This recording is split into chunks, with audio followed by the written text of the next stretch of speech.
একটা মুসলমানের ঘরে জন্ম নিয়ে একটা ইহুদির জন্য তার বাবাকে ভুলে যায়। এটা মুসলমানের একটা কলঙ্ক মুক্ত।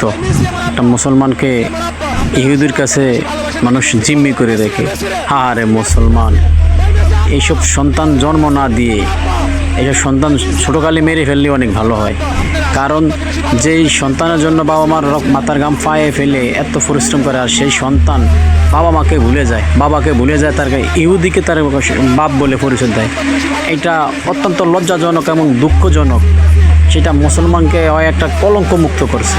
তাই সবাই দেখুন, এমন সন্তান কেউ আর জন্ম দিয়েন না।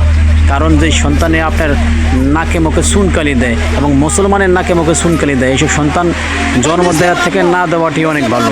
দেখুন আমার এই ভিডিওতে সে কি বলছে। সে মুসলমানের ঘরে জন্ম নিয়ে সে কয় তার আব্বা বলে মেসি।